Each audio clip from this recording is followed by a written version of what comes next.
Hello everyone, আসসালামু আলাইকুম। আজকে আমি আপনাদের সঙ্গে ভীষণই লোভনীয় আর মজার একটা রেসিপি শেয়ার করব। এটা কিন্তু খেতে ভীষণই মজার, তো চলুন দেখে নেওয়া যাক।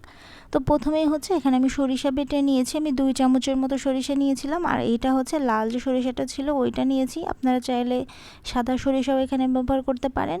আর এখানে আমি নিয়েছি আইড় মাছ, বেশ বড় সাইজের একটা মাছ আমি নিয়েছি, আর মাথাটা মাঝখান থেকে আমি একটু কেটে নিয়েছি। তো মাছগুলোতে এখন আমি একটু লবণ মাখিয়ে নিব। এরপরে হচ্ছে কিছুটা হলুদও দিয়ে দিলাম, শুকনো মরিচের গুঁড়াও দিয়ে দিয়েছি অল্প করে একটু। এখন ভালো মতো করে মশলার সঙ্গে মাছটা মাখিয়ে নিব।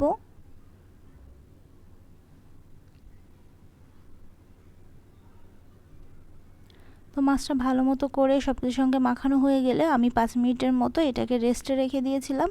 এখন আমি একটা প্যানের মধ্যে তেল দিয়ে মাছগুলোকে ভেজে নিব।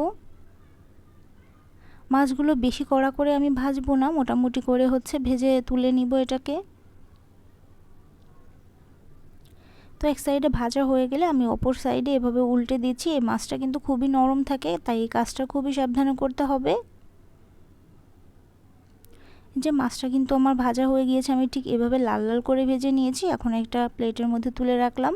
তো এইদিকে আমি একটা প্যান নিয়ে নিয়েছি, তেল দিয়ে দিলাম। তেলটা গরম হয়ে গেলে তখন আমি পেঁয়াজ কুচি দিয়েছি। পেঁয়াজটা একটু ব্রাউন করে ভেজে নিয়েছি, আর এদিকে আমি মশলাগুলো অ্যাড করে দিব। এখানে আমি 2 চামচের মতো জিরা বাটা নিয়ে নিয়েছি, রসুন বাটা দিয়েছি দেড় চামচের মতো, আর হচ্ছে দিয়েছি সরিষা বাটা যেটা রেখেছিলাম ওইটা। তো এখানে পরিমাণ মতো আমি লবণ আর হলুদও দিয়ে দিলাম। এখন মশলাটা ভালো করে কষিয়ে নিচ্ছি। পেঁয়াজ বাটাও ব্যবহার করব আমি 2 চামচের মতো, আর হচ্ছে শুকনো মরিচের গুঁড়া দিয়ে দিচ্ছি আমি প্রায় 1 চামচের থেকে একটু কম শুকনো মরিচের গুঁড়া দিয়ে ভালো মতো করে মশলার সঙ্গে কষিয়ে নিচ্ছি।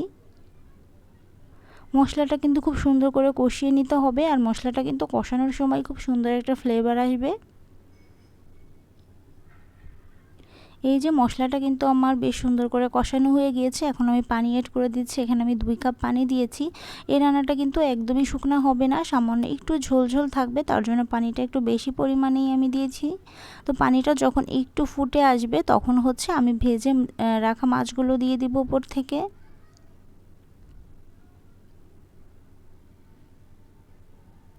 মাছটা দিয়ে কিন্তু এখন আমি কিছু সময়ের জন্য একটু ঢেকে রান্না করব।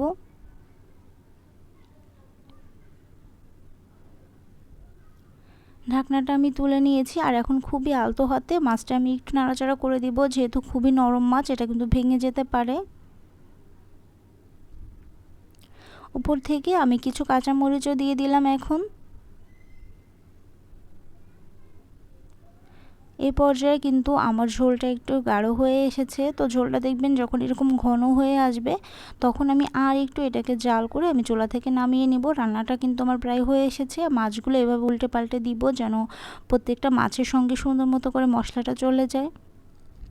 এই যে রান্নাটা কিন্তু আমার একদম কমপ্লিট হয়ে গিয়েছে। এই যে দেখতে পাচ্ছেন কতটা লোভনীয় হয়েছে।